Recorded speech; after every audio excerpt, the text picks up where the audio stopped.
Okay, so in this video, we are gonna be looking at the 1DX Mark III again in Davinci Resolve 16.2. Now, shout out to Dennis and James Jackson for pointing this out to me in my previous video, pretty much letting me know that you can access a lot more C-Log options inside Davinci Resolve 16.2. That being said, we are in Davinci Resolve 16 with some 1DX Mark III raw files. Let's go ahead and open some up. And you know what I'm gonna do is I'm gonna open one that is actually overexposed as well. So 1DX should be this one. I'm gonna drag and drop that.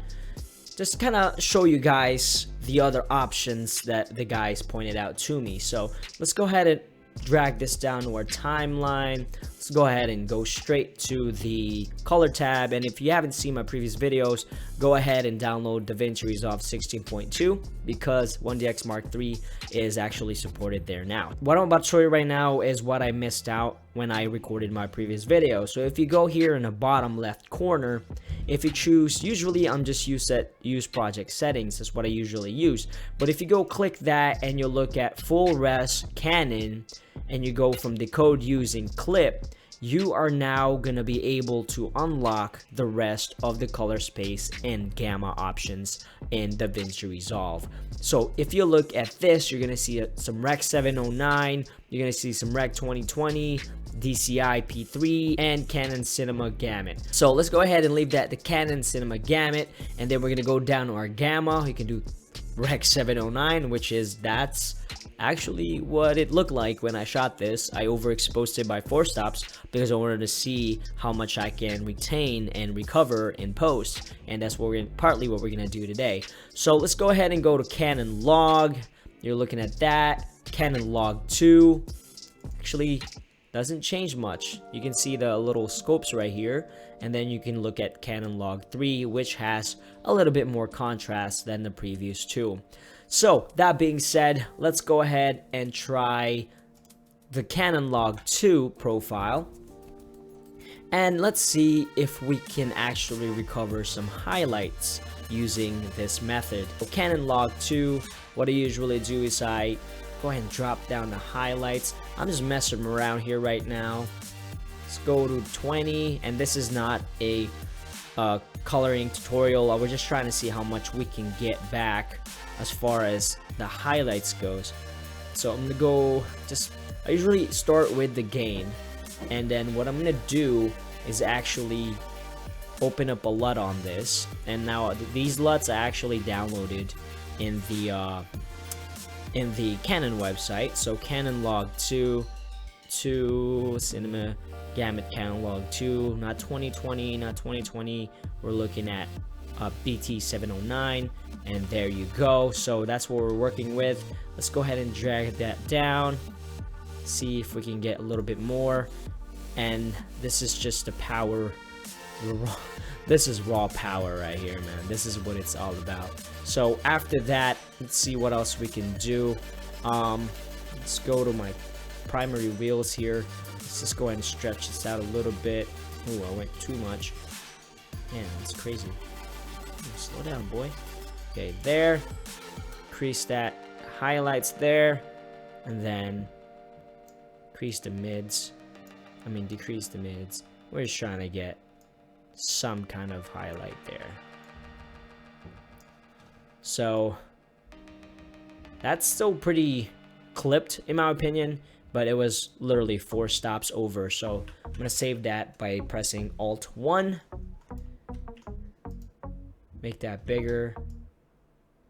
Yeah, so that's the after, and this is technically the before because of, let's go with full res Canon Rec 709.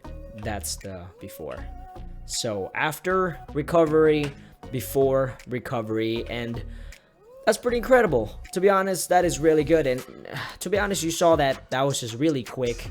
I bet you guys out there know a little bit more about Davinci Resolve, and you can probably recover a little bit more than I did. But that was just a really nitty-gritty recovery, and man, pretty good stuff, man. That now that the 1DX Mark III is supported in DaVinci Resolve 16, absolutely, man, I wish I can afford this thing. But anyways, so let's go ahead and take a look at developing something that is exposed properly. So let's take a look at this 12, which is my auto focus test.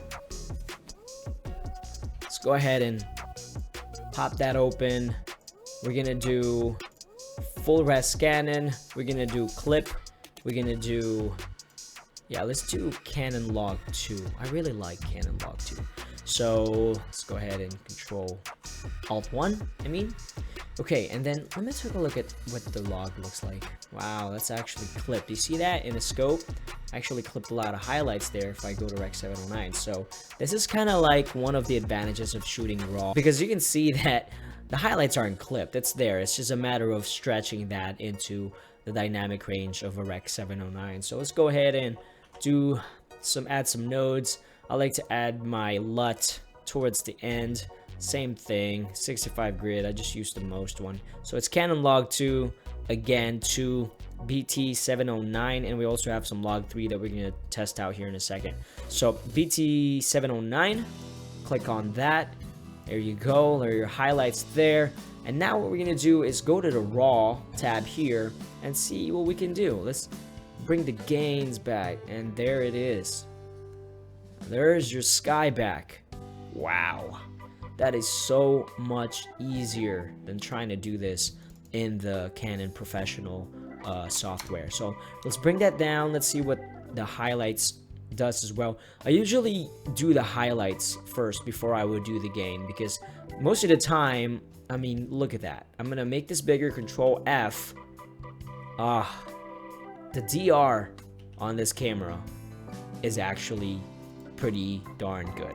So what I would do is go back here, let's raise up the gain just a little bit, and there you go. There goes your skies back. Wow, that's amazing. That looks great. Man. So let's do some before and after. Alt 2, I'm gonna save that grade, delete everything.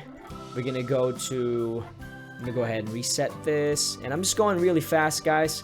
I don't like making long videos, you all know that. So let's go full res Canon Rec 709. That is the before. That's pretty much what it looked like on the back of the camera when I shot it.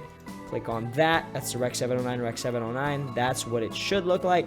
Alt 1, and then I'm gonna go flip back and forth. That's the after, what we just did, and that's the before. So even though I clipped recording this during the actual shoot, I was still able to recover the blue highlights. That's amazing. Man, looks good. Somebody give me some money so I can get this camera for real. That's so great.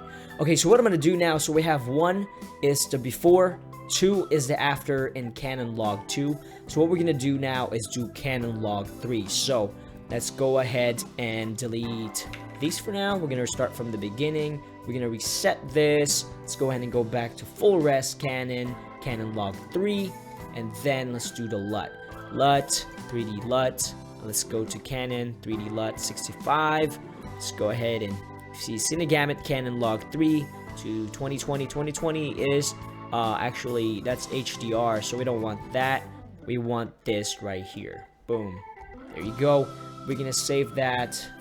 There is your, and you're gonna see that it's clipped, so we're gonna do the same exact thing. We're just gonna go ahead and drop down the highlights all the way to 100, and then go to the previous, go to the primary wheels, and just raise it up, and then just kind of raise this down just a little bit. Okay, we're gonna do Alt 3. So I have before this was shot. This is the actual in-camera shot. Number 2 is your Canon Log 2. I'm gonna verify that here. Yep. And then number 3 is your Canon Log 3. So yeah, I mean, Canon Log 3 and Canon Log 2 is a little bit similar, but I just feel like Canon Log 2, you really get a flatter profile, and I'm gonna show you that real quick. So if you want to start from scratch, go ahead and hit the Canon log 2, because here's 3. You'll see that contrast is stretched out just a little bit.